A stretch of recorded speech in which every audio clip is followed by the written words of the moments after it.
चलिए देखते हैं कि जब हम बैटरियों को अलग अलग तरीके से जोड़ते हैं तब क्या होता है। तो प्रतिरोधकों यानी कि रेजिस्टर्स की तरह ही यहाँ पर दो संभव तरीके हो सकते हैं। एक तो है श्रेणी क्रम संयोजन यानी कि सीरीज कनेक्शन, जिसमें दोनों बैटरियां सिरे से सिरे तक जुड़ी हुई होती हैं, और दूसरा है पार्श्व क्रम संयोजन यानी कि पैरेलल कनेक्शन, जिसमें बैटरियां कुछ इस प्रकार से जुड़ी हुई होती हैं। अब इस पूरी वीडियो में हम यह बात करने वाले हैं कि श्रेणी क्रम संयोजन में ये बैटरियां हमें अधिक वोल्टता देती है और पार्श्व क्रम संयोजन में ये बैटरियां हमें अधिक धारा देती है। हम यह समझेंगे कि आखिरकार इसका मतलब क्या होता है। अब आपको बता दूं कि इस वीडियो में तो हम श्रेणी क्रम संयोजन की बात करेंगे और देखेंगे कि यहाँ पर हमें अधिक वोल्टता क्यों मिल रही है, और अगले वीडियो में हम पार्श्व क्रम संयोजन के बारे में बात करेंगे और देखेंगे कि आखिरकार अधिक धारा मिलने का मतलब क्या होता है, और उसके बाद हम इन दोनों की तुलना भी करेंगे।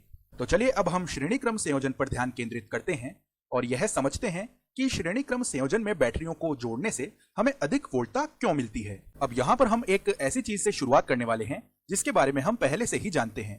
हम जानते हैं कि बैटरियों के लिए एक चीज होती है जिसे हम विद्युत वाहक बल यानी इंग्लिश में ईएमएफ कहते हैं।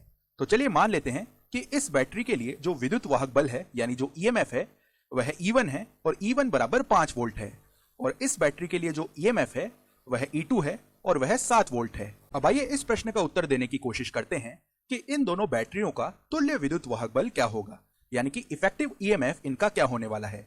दूसरे शब्दों में हम ऐसे कह सकते हैं कि अगर हम इन दोनों बैटरियों को एक बैटरी से प्रतिस्थापित कर दें तो इस बैटरी का विद्युत वाहक बल क्या आने वाला है, यानी इन दोनों बैटरियों का तुल्य विद्युत वाहक बल क्या होगा। हम यह मान रहे हैं कि यह बैटरी इन दोनों बैटरियों के समतुल्य है, तो अब हमें इसका विद्युत वाहक बल ज्ञात करना है। उम्मीद करता हूं कि आपको यह अर्थपूर्ण लग रहा होगा, क्योंकि हमने इसी तरह की कुछ बात प्रतिरोधकों के लिए भी की थी।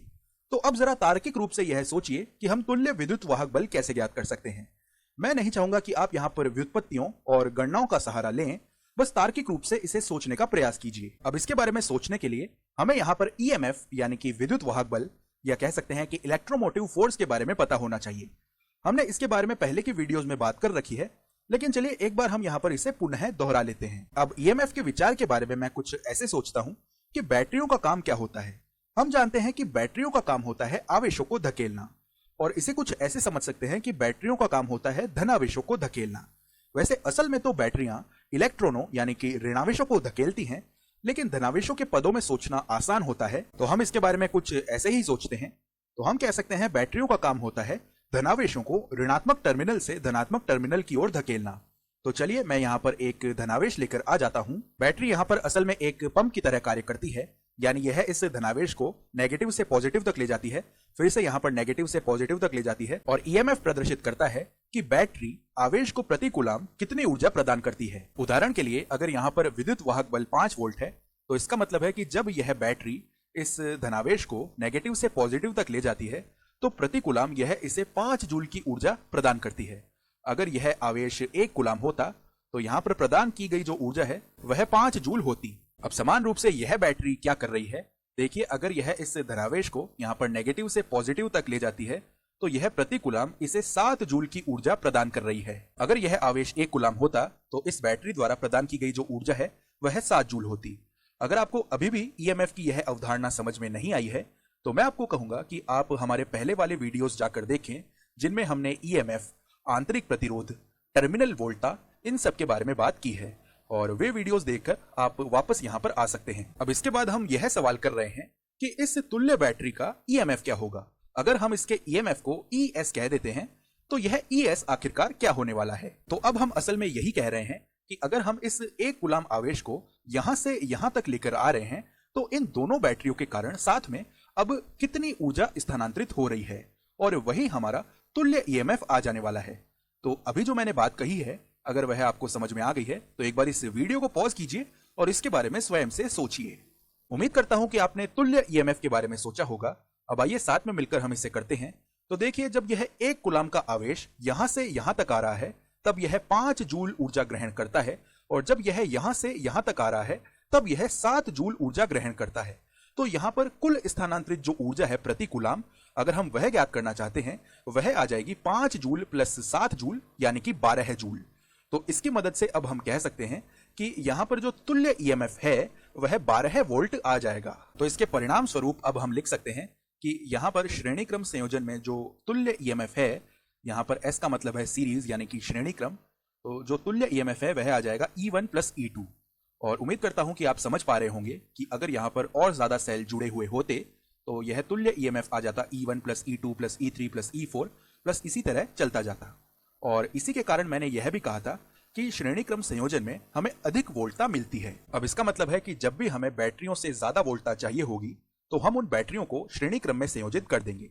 और यहाँ पर एक बात का हमें ध्यान रखना है, देखिए अगर हमें यहाँ पर ज्यादा वोल्टता चाहिए तो हम इस बैटरी के पॉजिटिव को इस बैटरी के नेगेटिव से जोड़ेंगे, तो यह होना यहाँ पर जरूरी है। अब मेरा सवाल आपसे यह है कि अगर हम इस संयोजन को इस प्रकार से न करके कुछ इस तरह से करते तब क्या होता?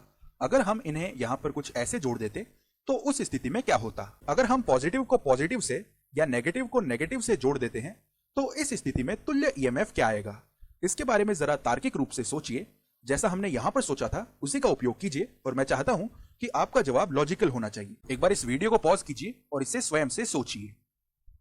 अब आइए हम इसे साथ में मिलकर कर लेते हैं। तो अगर हम इस आवेश को यहां पर लेकर आते हैं और अब अगर हम इसे यहां से यहां तक लेकर जा रहे हैं तो ध्यान दीजिए यह बैटरी इस आवेश को प्रति कूलम 5 जूल की ऊर्जा प्रदान कर रही है। जैसा कि हमने यहां पर सोचा था हमने उसी का उपयोग किया है। यानी अगर यह आवेश 1 कूलम होता तो यहां पर जो स्थानांतरित ऊर्जा है वह 5 जूल होती। अब जरा सोचिए कि जब यह आवेश यहां से यहां तक जा रहा है तो अब ध्यान दीजिए यह आवेश विपरीत दिशा में जा रहा है, यानी अब यह पॉजिटिव से नेगेटिव तक जा रहा है। और जब ऐसा हो रहा होता है तो अब यह आवेश अपनी ऊर्जा खो देगा। आप इसकी कल्पना कुछ ऐसे कर सकते हैं कि अब यह बैटरी इस आवेश में से ऊर्जा निकाल लेगी। तो जरा सोचिए कि अब इस बैटरी के द्वारा इस आवेश में से कितनी ऊर्जा निकाली जा रही है। ध्यान दीजिए बैटरी के द्वारा जो निकाली गई ऊर्जा है वह यहाँ पर 7 जूल आने वाली है। तो अब सोचिए जब यह आवेश यहां से यहां तक आता है तब तो यह 5 जूल ऊर्जा ग्रहण करता है और जब यह यहां से यहां तक आता है तब यह 7 जूल की ऊर्जा खो देता है। तो इसका मतलब है कि जब यह आवेश इस जगह तक पहुंचता है तो इसके पास ऋणात्मक 2 वोल्ट है, यानी अब जो तुल्य ईएमएफ है वह ऋणात्मक 2 वोल्ट आ जाने वाला है। अब मुझे लगता है कि आपको समझ में आ गया होगा कि यहाँ पर ऋणात्मक 2 वोल्ट का मतलब क्या है। इसका मतलब इस बैटरी की दिशा से है। तो चलिए अच्छे से मैं आपको इसका मतलब समझाता हूं। देखिए क्योंकि हमें यहाँ पर जो वोल्टता मिल रही है उसका मान 0 से छोटा है तो हम कह सकते हैं कि यह तो तुल्य बैटरी का धनात्मक पक्ष होगा और यह तुल्य बैटरी का ऋणात्मक पक्ष होगा। और यह चीज काफी हद तक अर्थपूर्ण भी है क्योंकि इस बैटरी का प्रभाव ज्यादा है, यह बैटरी हावी है, तो हमारी तुल्य बैटरी के टर्मिनलों की जो ध्रुवीयता है वह भी इस बैटरी के अनुसार ही होगी। तो मूल रूप से हम कह सकते हैं कि हमारी तुल्य बैटरी का धनात्मक पक्ष यह होगा और ऋणात्मक पक्ष यह होगा। तो हमारी तुल्य बैटरी कुछ इस तरह से नजर आने वाली है। तो अब इस बैटरी का नेट ईएमएफ आ जाएगा 2 वोल्ट। और देखिए हम यहाँ पर 2 वोल्ट लिख रहे हैं क्योंकि हमने ऋणात्मक चिन्ह का पहले से ही ध्यान रख लिया है। ऋणात्मक चिन्ह का यही मतलब है कि हमें इस बैटरी को पलट देना है, तो हमने वह काम तो कर लिया है। और आपको पता होना चाहिए कि यहाँ पर हमेशा यह जरूरी नहीं है कि हमें अधिक वोल्टता मिले। अगर हमें अधिक वोल्टता चाहिए तो उसके लिए जरूरी है कि हम इन बैटरियों को एक उचित तरीके से संयोजित करें, यानी कि पॉजिटिव को नेगेटिव से जोड़ें, यहां पर भी पॉजिटिव को आगे नेगेटिव से जोड़ें। अब हमने बैटरियों से संबंधित एक और चीज के बारे में पढ़ा है जो कि है आंतरिक प्रतिरोध यानी कि इंटरनल रेजिस्टेंस। और इसके पीछे का मुख्य विचार यह है कि जब बैटरी एक आवेश को धकेलती है तो यहाँ पर जो ऊर्जा इस आवेश को मिलती है, जैसे कि इस स्थिति में इस आवेश को प्रति कूलम 5 जूल की ऊर्जा मिल रही है, तो कहने का मतलब है कि यह पूरी ऊर्जा असल में इस आवेश तक स्थानांतरित नहीं होती है और कुछ ऊर्जा यहाँ पर ऊष्मा के रूप में व्यय हो जाती है। तो ऊष्मा का यह व्यय आंतरिक प्रतिरोध के कारण ही होता है। अगर बहुत ज्यादा आंतरिक प्रतिरोध है तो इसका मतलब है कि यहाँ पर बहुत ज्यादा ऊष्मा उत्पन्न होगी, तो यह भी एक महत्वपूर्ण कारक है। तो अब मेरा आपसे एक सवाल है, चलिए इस आवेश को एक बार वापस से यहाँ पर लेकर आ जाते हैं। अगर हम मान रहे हैं कि इस सेल का आंतरिक प्रतिरोध R1 है और इस सेल का आंतरिक प्रतिरोध R2 है, तो मैं आपसे यह पूछ रहा हूं कि अब इस तुल्य सेल का आंतरिक प्रतिरोध क्या आने वाला है, यानी कि यहां पर कुल आंतरिक प्रतिरोध क्या होगा। एक बार इस वीडियो को पॉज कीजिए और इसके बारे में स्वयं से सोचिए। मैं आपको एक संकेत दे सकता हूं। आप जानते हैं कि जब प्रतिरोध श्रेणी क्रम में जुड़े हुए होते हैं तब उनके साथ क्या होता है, यहां पर भी वही समान चीज होने वाली है। तो अब एक बार वीडियो को पॉज करके इसे स्वयं से करने का प्रयास कीजिए। तो हम यहां पर जानते हैं कि श्रेणी क्रम संयोजन में ये दोनों प्रतिरोध आपस में जुड़ जाते हैं और यह काफी अर्थपूर्ण भी है, क्योंकि देखिए अगर यह आवेश यहां से यहां तक आ रहा है तो यह इस प्रतिरोध और इस प्रतिरोध का सामना कर रहा है। तो यहां पर जो कुल प्रतिरोध है वह R1 प्लस R2 ही आने वाला है। तो हम लिख सकते हैं कि यहां पर जो कुल प्रतिरोध होगा या जो तुल्य प्रतिरोध होगा वह R1 प्लस R2 आ जाएगा। अब इसके बाद जरा इस स्थिति पर विचार कीजिए और जरा सोचिए कि यहाँ पर तुल्य प्रतिरोध क्या आने वाला है। क्या ये दोनों प्रतिरोध यहाँ पर जुड़ेंगे या फिर ये दोनों घटेंगे?